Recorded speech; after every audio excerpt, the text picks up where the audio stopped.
In 2013, the residents of a small village in Kazakhstan began falling asleep. Not for a few hours. 4 days. They would collapse in the middle of conversations, while walking, while eating. Some slept for 6 days straight. When they woke up, they remembered nothing. In 2013, the residents of a small village in northern Kazakhstan began falling asleep. Not for a few hours. 4 days. They would collapse without warning in the middle of a conversation, while walking down the street, while eating dinner. Some slept for 2 days. Some slept for 6. When they finally woke up, they had no memory of what had happened. The village was called Kalachi. It had a population of about 680 people. And over the course of 3 years, more than a quarter of them experienced the sleeping sickness. The first cases were reported in March 2013. A handful of residents suddenly felt overwhelmingly drowsy and lost consciousness. Doctors at the local clinic initially attributed it to exhaustion or alcohol. But the patients tested negative for intoxication. And when they woke up days later, they exhibited symptoms that went far beyond simple sleep: memory loss, confusion, hallucinations, and in some cases, aggressive behavior. Over the following months, the episodes increased. Entire groups of people would fall asleep simultaneously. Children were affected alongside adults. Animals were affected too. Cats and dogs in the village were found sleeping for abnormally long periods. The pattern was disturbing but inconsistent. The episodes seemed to come in waves, with weeks or months of normalcy followed by sudden clusters of cases.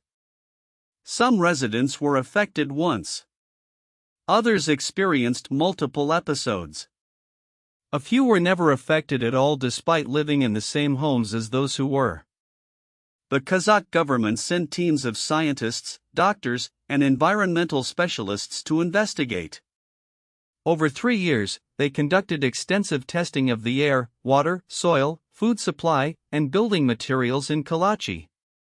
They tested residents for infections, toxins, heavy metals, and neurological conditions. Everything came back normal. The mystery attracted international attention. Russian scientists joined the investigation. Western journalists visited the village. Theories proliferated: carbon monoxide poisoning, radon gas, contaminated water, mass hysteria, radiation from a nearby Soviet-era uranium mine. The uranium mine theory gained the most traction. Just 8 kilometers from Kalachi lies the abandoned town of Krasnogorsk, which was built in the Soviet era to house workers at a uranium mine. The mine operated from the 1950s until 1991, when it was closed after Kazakhstan gained independence.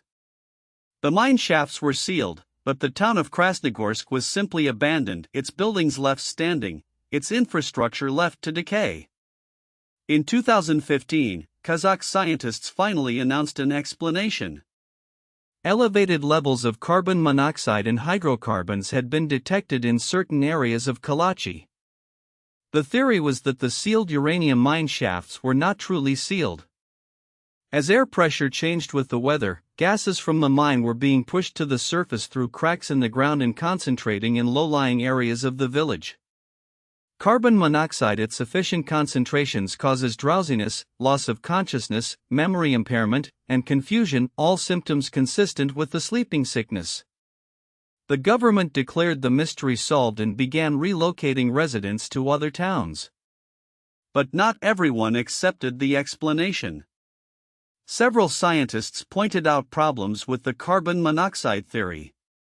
The concentrations measured in Kalachi were elevated but not high enough to cause days-long unconsciousness. Carbon monoxide poisoning typically causes headaches and nausea before unconsciousness, symptoms most Kalachi residents did not report. And the episodic nature of the illness, sudden waves followed by months of nothing, was not consistent with a continuous gas leak. Some researchers suggested that the true cause was a combination of factors: low-level carbon monoxide exposure exacerbated by other chemicals from the mine, seasonal changes in air pressure, and the psychological effects of living in an isolated village where a terrifying and unexplained illness was spreading. As of today, most of Kalachi's residents have been relocated. The village is largely abandoned. A few residents refused to leave, either because they did not believe they were in danger or because they had nowhere else to go.